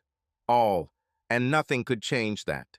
Jenna, trembling with emotion, stepped back, then turned around and ran out of the apartment, slamming the door behind her. Dead silence reigned in the room. Rachel buried her face in her hands, her shoulders shaking with silent sobs. Alex just stood there, feeling the remnants of his world crumble into dust. Alex hasn't seen Jenna for several days. He heard her returning home late at night, the quiet slam of the door to her apartment, her hasty descent down the stairs in the early morning, avoiding a collision with him. He knew she was nearby, but it was as if an invisible wall had grown between them. Every time he stepped out into the stairwell, he was overcome by a strange, oppressive feeling, as if someone had erased her from his life, leaving only a ghost that flickered in the shadows. He tried not to think about her, but it was impossible. He found himself listening to the sounds behind the wall, hoping to hear her laughing on the phone or turning on music, but there was only silence. Jenna has disappeared. Not physically, but emotionally, she cut him out of her life. One day, he decided to take the first step. He walked up to her door and knocked. Once, then more. Silence. He knew she was there. He felt her presence, but there was no answer. Jenna, he said, trying to keep his voice even. We need to talk. Silence again. He waited. Just a minute. 2. Finally, he sighed heavily and retreated. In the evening, he noticed her in the hall. She left the house, pulling her hood over her head, quickly walking towards the exit. He called out to her. Jenna. She stopped but didn't turn around. Tension hung in the air, as if the world stood still waiting for her answer. Then she took a step forward, and then another. Jenna, please wait. He caught up with her, but she only quickened her pace. Leave me alone. Her voice was icy, but there was pain in it. Just, don't touch me. Jenna, I'm sorry. I didn't know. She suddenly turned around, her eyes flashing with anger. You didn't know, she hissed. Do you think this changes anything? Do you think it makes me feel better that you are just as much a victim of this lie as I am? No, Alex. It's not easy for me. I'm disgusted. I'm in pain. I want to disappear. Her voice trembled, but she did not cry. She looked at him with such pain that he felt something shrinking inside him. I don't want to see you, she said quietly, stepping back. Not now, maybe not ever. Just leave me. And she left. Alex was left standing in the empty hallway, watching the door close behind her. He knew this conversation didn't change anything. Perhaps he lost her forever. Alex sat in his chair, holding a glass of whiskey in his hands. He didn't drink often, but this evening he wanted to drown out the chaos in his head. Thoughts about Jenna, her hatred, her pain did not give him peace. He felt empty, as if the world around him had lost color. There was a knock on the door. He frowned, not expecting anyone. Getting up, he slowly walked to the door and opened it. Rachel. She stood on the threshold in a light coat. Her hair was slightly tossed by the wind, and a mixture of indecision and despair was visible in her eyes. "Can I come in?" she asked quietly. Alex wanted to close the door, but something in her gaze stopped him. He took a step back, allowing her to enter. Rachel walked in and looked around, noticing a bottle of whiskey on the table. "Do you drink?" She frowned slightly. "Sometimes," he answered briefly, closing the door. She turned to him, crossing her arms over her chest. "I know you hate me." "Do I hate it?" Alex smiled bitterly. "Rachel, I haven't even thought about you for so many years. You were a ghost from the past that I buried, and now you've come back and turned everything upside down." She swallowed, but didn't look away. "I didn't mean to hurt you. And I know you're suffering. Jenna too." Alex sighed heavily and ran his hand over his face. "Did you come to tell me that I ruined everything?" "No," she whispered. "I came to say that you were the only man I truly loved." Alex froze. He expected anything: accusations, tears, persuasion, but not this. "What do you want, Rachel?" His voice was tired. She stepped closer. "I want to try to fix everything. I want you to look at me again like before." He looked at her with a long, searching gaze. "Do you think that after everything that happened, I can just take it and forget?" She nodded. "I know that you can't forget, but maybe we can start again." He smiled bitterly and took a sip of whiskey. "You're late, Rachel. There's too much between us. Too many lies, too much pain." She stepped even closer and gently touched his hand. "Maybe all is not lost." Her voice was warm, pleading. Alex closed his eyes, feeling the past come to life again. He remembered her smell, her touch, her voice. But as soon as he opened his eyes, it was not the same Rachel he knew before. Now this was the woman who brought chaos into his life. He pulled away slowly. "I can't," he said, looking into her eyes. "I'm not the person you remember." Rachel lowered her hand, her shoulders slumping. "So it's all over?" she asked, barely audible. Alex nodded. "Yes." She lingered for another second, then silently turned around and walked out, leaving behind a slight scent of perfume and a taste of the past that would never return. Alex avoided Rachel. After her attempt to get closer, he did everything to avoid interfering with her. He did not answer her calls, did not open the door when she came. He wanted to leave the past where it belonged in the past. But fate decreed otherwise. One evening, as he was returning home, he ran into her right at his door. She was clearly waiting for him. "Alex, please talk to me." Her voice was full of despair. "Rachel, we have nothing to talk about," he replied coldly, taking out his keys. "We have something to talk about," she said firmly. "I know it's complicated, but you can't just ignore me." He sighed heavily, clenched his teeth, and opened the door. "Fine. 5 minutes. No more." Rachel walked inside, looking around as if trying to read his life from the details of the interior. Alex closed the door, crossing his arms over his chest. "Speak." She swallowed nervously, her eyes darting around the room as if she was searching for the right words. "I can't just let you go, Alex," she finally said. "I know there are a lot of mistakes. I know I hurt you, but I'm still." She hesitated, as if she was afraid to say it out loud.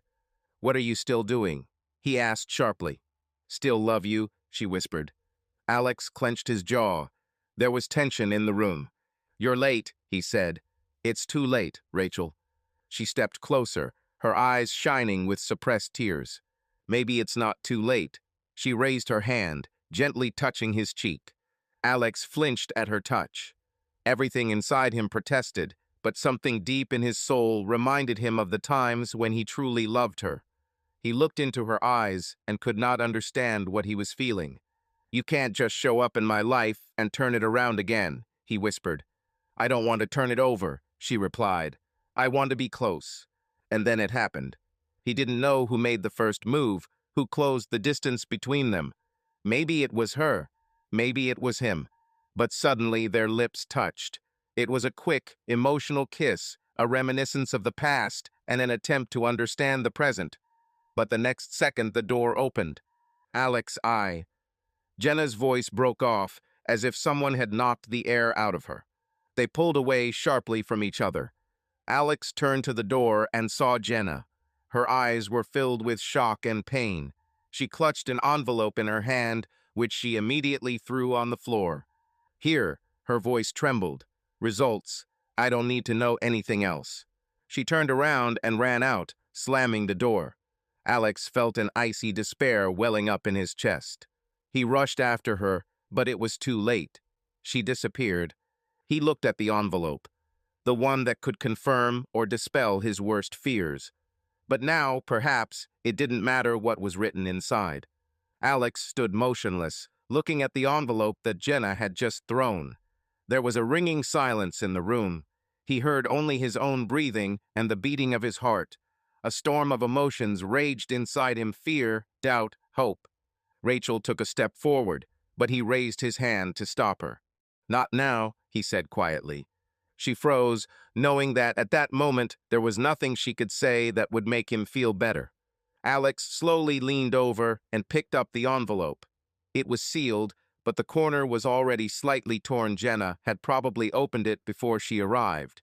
He ran his fingers over the paper, feeling the tension in his chest growing. Are you going to open it? Rachel asked carefully. Alex didn't answer. He tore the edge of the envelope, pulled out a folded piece of paper, and unfolded it. His eyes skimmed over the official lines, long codes and medical terms, but then he saw the main part. Chance of affinity, 0%. He reread it several times, as if he didn't believe it. Then he squeezed the paper in his hands, feeling a strange wave of relief and shock run through his body at the same time. I'm not her father, he whispered. Rachel swallowed. Alex. He looked up at her. At that moment, a click occurred in his mind. He realized what exactly he had been feeling all this time. He didn't see Jenna as a daughter. The entire time she was around, he tried to suppress emotions that he considered wrong and forbidden. He tried to fight himself. But now the truth stood before him in all its clarity. He loved her. For real. Not as a friend, not as a neighbor, not as a random person from the past. He loved her the way a man loves a woman. And now he knew that he could give these feelings freedom. Rachel looked at him carefully. What are you going to do? Her voice sounded cautious, but there was something else in it. Jealousy? Alex slowly inhaled and exhaled. I have to find her. He walked around the room, clutching the results sheet in his hand. Thoughts were racing chaotically in my head. He reread the dry words on the paper again, as if checking if he had made a mistake, but every time he saw the same thing. Chance of affinity, 0%. Jenna was not his daughter. Everything he felt, everything he tried to isolate himself from, turned out to be real. Now he had no reason to deny it. Rachel didn't take her eyes off him. Alex. Her voice was cautious, almost pleading. I know everything is confusing, but maybe this is a sign. Maybe you can still try. What should I try? He turned sharply to her. There was fatigue and irritation in his voice. Pretend that nothing happened? Should I take you back? What are you talking about, Rachel? She lowered her head, but didn't back down. I want you to be happy. I thought maybe we could do it again. Alex smiled bitterly. You again? Once again you want me to forget everything? I can't.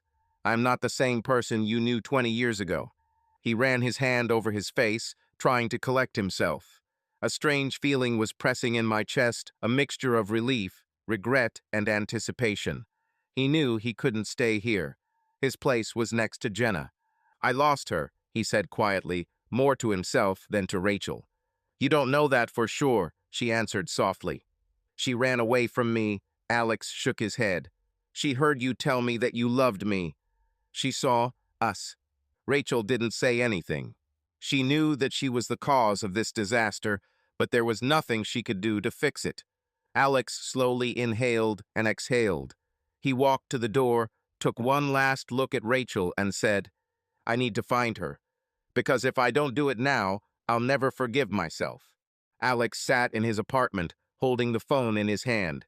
He dialed Jenna's number for the 10th time that day, but again and again he heard only long beeps and then an answering machine.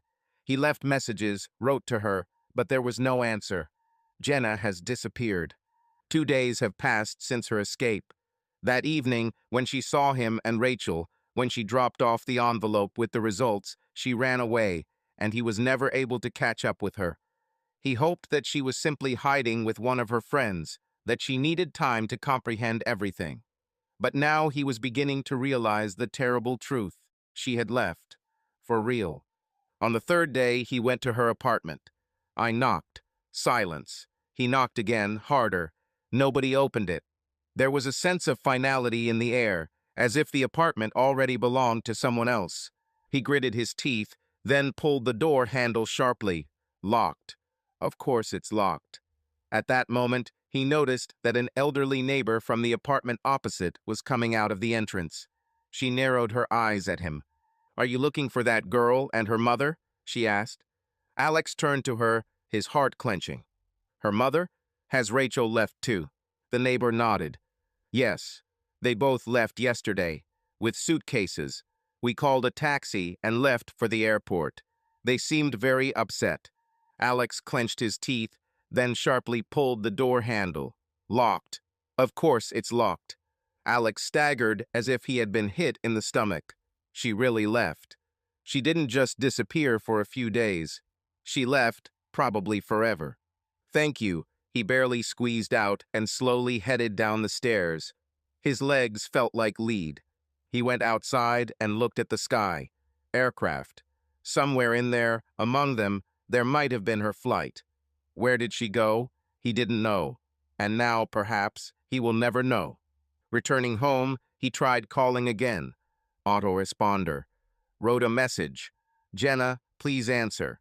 I need to talk to you." Time, 2. Day. Silence. Every new day without her seemed empty to Alex. He thought about her while drinking his morning coffee. "I thought when I went out into the street, when I went into the store, when I heard her name accidentally dropped in a conversation. Everything reminded me of her." He could no longer deny what he knew all along. He loved her. Loved deeper and stronger than I've ever loved anyone. But now it was too late. He lost her. Several weeks passed, but Jenna seemed to disappear into thin air. Alex tried to find her in every possible way. Called, wrote messages, checked her social networks. But everywhere there was the same thing: silence. Its pages were not updated. The phone continued to emit long beeps or immediately transfer to an answering machine. He didn't know where she was, who she was with, what city she lived in now. Every day began the same way. Alex woke up with a slight hope that maybe today she would answer, that he would hear her voice, that she would say at least something, even angry, even through tears, but she would be there. But the hours passed, the day gave way to evening, and then to night, and in this night there was always silence. He replayed their every conversation in his head, remembered every detail of their meetings, looked for the moment when everything went wrong, when he could have said something differently, corrected something, prevented something. But this moment did not happen, or he just couldn't find it. He tried to get to work, but his thoughts kept returning to Jenna. Any word accidentally thrown by colleagues, any song, any film reminded of her. In the store, he saw her favorite chocolate, and his chest sank unpleasantly. In the park, he noticed a girl with the same hair, and his heart jumped for a moment, but when she turned around, he realized that it was not her. There were signs of her absence everywhere. In the evenings, he sat at home, holding the phone in his hands, forcing himself not to write to her again. He knew it wouldn't help, but his hand itself reached out to the screen, and he scrolled through their correspondence again and again, reread old messages, and looked for something in them that he had not noticed before. In one of them she wrote, "Have you ever felt like you just wanted to disappear for a while?" Then he did not attach any importance to it. Now he knew it was a warning sign. At some point, he realized that he had one more option left: Rachel. If anyone could know where Jenna is now, it would be her mother. He didn't want to talk to her, didn't want to hear her voice again, remember everything that had happened between them and what would never happen again. But there was no choice. He held the phone in his hands for a long time, replaying the script of their conversation over and over again. Maybe Rachel will tell him that Jenna is with her, that she's okay. Or vice versa, she will say that she also does not know where her daughter is, but there will be a hidden lie in her voice. Alex couldn't help but think that Rachel might have sent Jenna somewhere far away specifically to get her out of his life. Finally, he dialed the number. "Hello?" Rachel's voice sounded tired. Alex swallowed, his throat dry. "Rachel, do you know where she is?" There was a pause on the other end of the line. He heard her exhale slowly, as if gathering her thoughts. "No, Alex," she finally answered. "I don't know." He clutched the phone tighter. "You're lying," he whispered. "You should know." "If I knew, do you think I wouldn't tell?" There was irritation mixed with despair in her voice. "She doesn't answer me. She just disappeared." Alex ran his hand over his face, feeling powerlessness growing inside him. "I have to find her, Rachel. I can't just let it go." "Do you think it's easier for me?" She snapped. "I lost my daughter, Alex. Do you even understand this?" He closed his eyes. Yes, he understood. They both lost it. Only now there was no certainty that they would ever be able to return it. "If you find out something," he said after a long pause, "tell me." Rachel didn't answer right away. Then she said quietly, "Yes, certainly." But there was no confidence in her voice. Alex felt like it was goodbye. When he hung up the phone, the loneliness hit in full force. He sat in the darkness of his apartment, listening to the silence, and realized that he had lost it. Perhaps forever. The night was dark and quiet. Alex sat on the couch, staring at the turned-off TV. His thoughts were somewhere far away. Fatigue throbbed in my temples, but sleep did not come. He had long been accustomed to these painful nights, when his mind gave no rest, returning him to the same question: where is she? Where's Jenna? Over these weeks, the whole world had become colorless for him, as if something important had disappeared with her departure. He tried to move on with his life, but every day was similar to the previous one: empty, meaningless. And suddenly, there was a knock on the door. Alex winced. No one came this part of the night. He frowned, glancing quickly at his watch. 2 in the morning. The heart skipped a beat. The knock was repeated, quiet but persistent. He slowly got up from the sofa and headed towards the door. Coming closer, he froze, listening. Nobody said a word, only deaf silence outside the door. "Who's there?" he asked, not recognizing his own voice. There was no answer. But then another knock was heard, this time a little stronger. Alex carefully turned the lock and slowly opened the door. Jenna stood on the threshold. Her face was pale, her hair was slightly tangled, and her eyes were red, as if she had been crying for a long time. She was shaking, and Alex couldn't tell if it was from the cold or something else. At that moment, he could have sworn that his heart simply stopped. They looked at each other, and time seemed to freeze. "Jenna," his voice broke. She opened her mouth as if she was going to say something, but instead of speaking, she simply shook her head. Her lips trembled. "Can I come in?" she whispered. Alex didn't hesitate. He stepped aside to let her inside. When she entered, he closed the door, still not believing that this was not a dream. Jenna stood in the middle of the room, clutching the strap of her bag. She looked lost, broken. "Where have you been?" he asked quietly. She took a deep breath, avoiding his gaze. "I left. Further away. I needed time." Her voice was quiet, as if she had no strength left to speak louder. "But I couldn't take it anymore. She looked up at him, full of emotions that she had been holding back for so long. "I couldn't live without you anymore," she whispered. Alex felt something inside him tremble. All these weeks he had dreamed of seeing her again, of hearing her voice, but now that she was standing in front of him, He did not know what to say.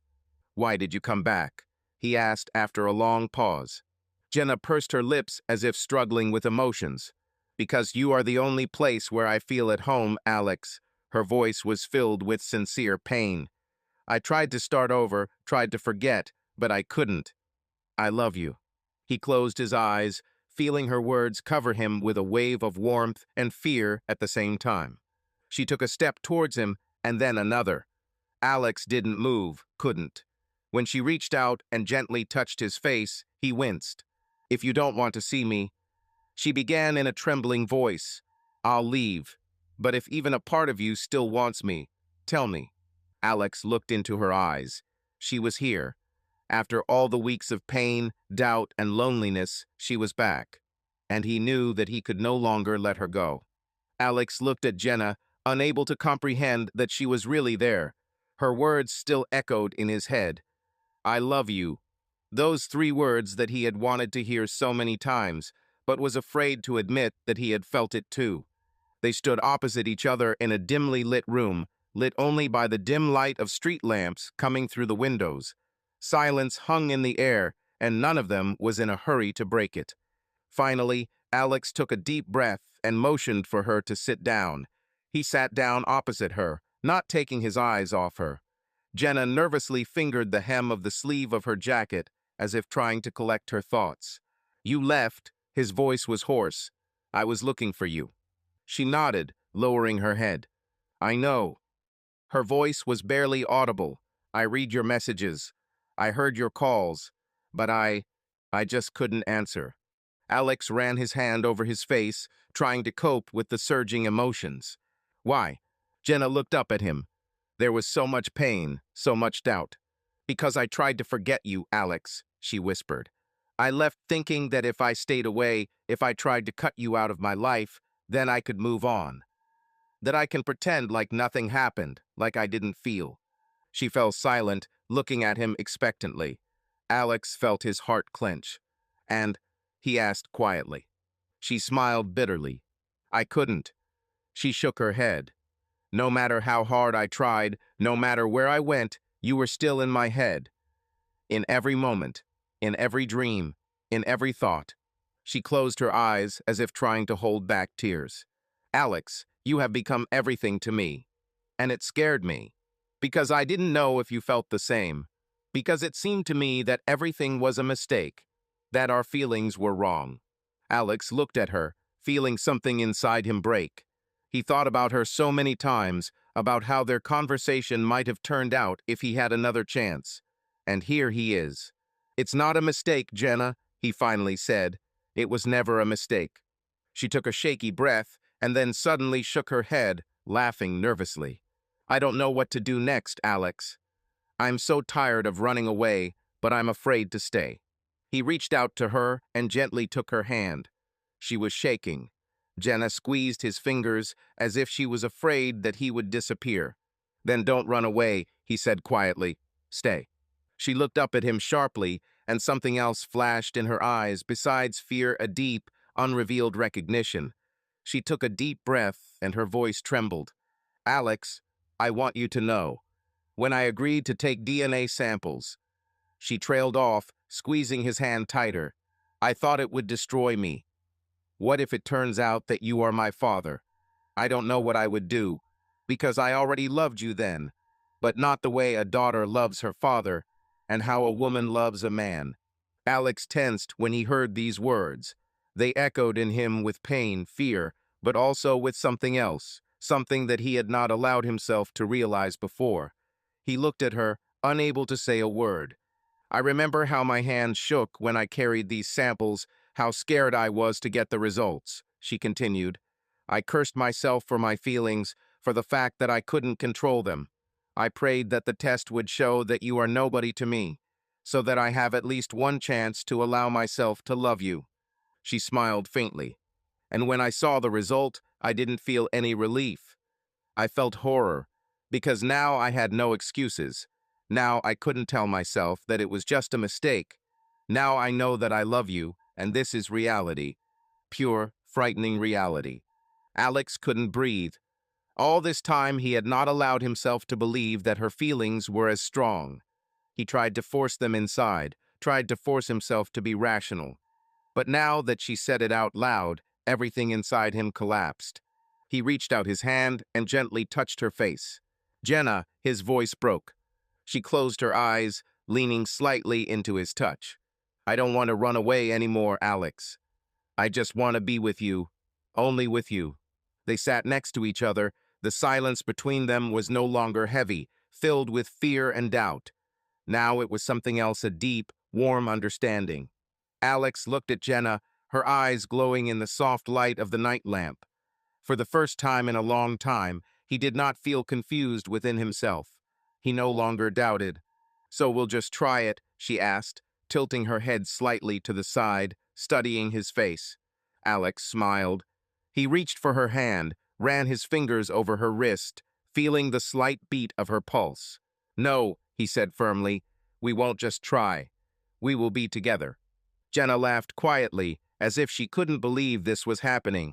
She closed her eyes for a moment, as if enjoying these words, and then looked at him again, a hesitant but happy smile touching her lips.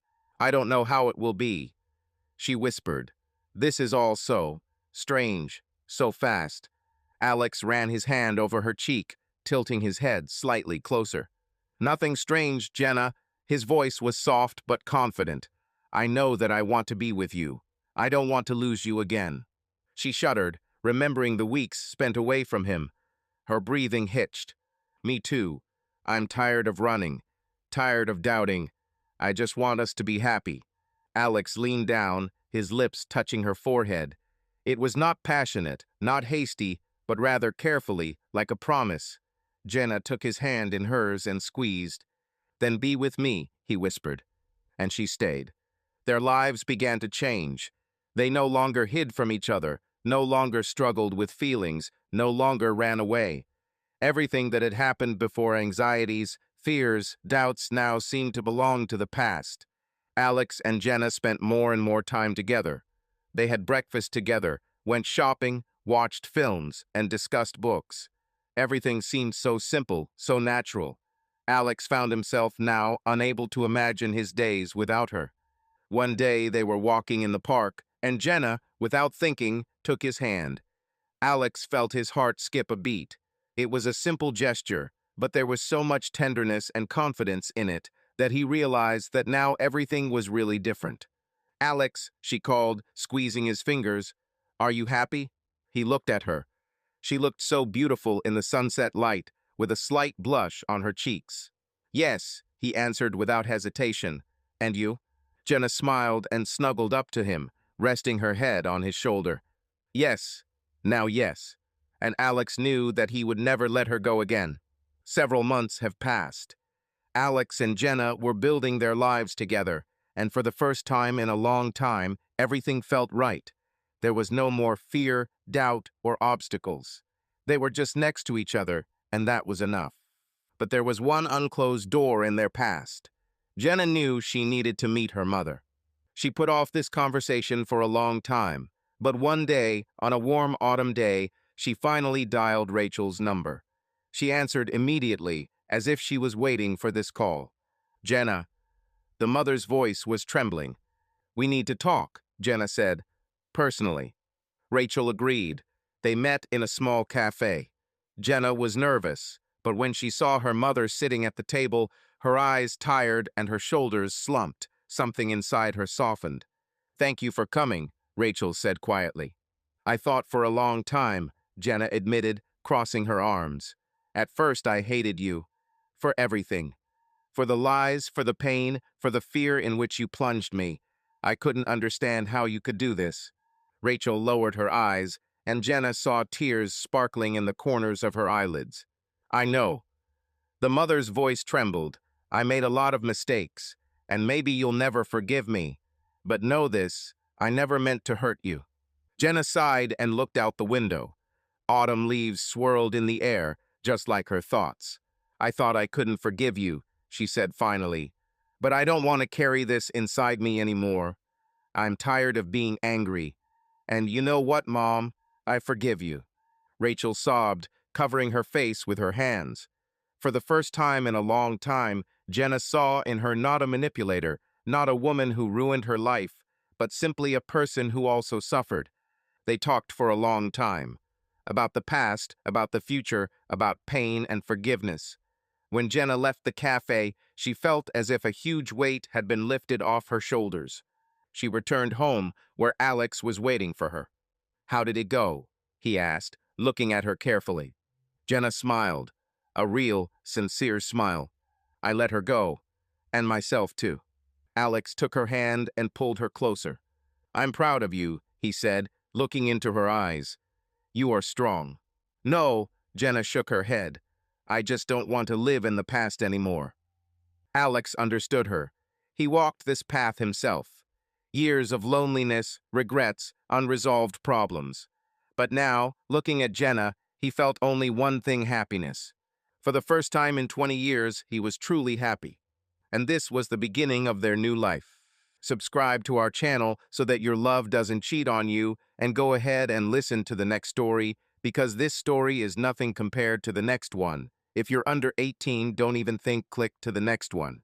Click to the next one. Click to the next one. Click to the next one. Click to the next one.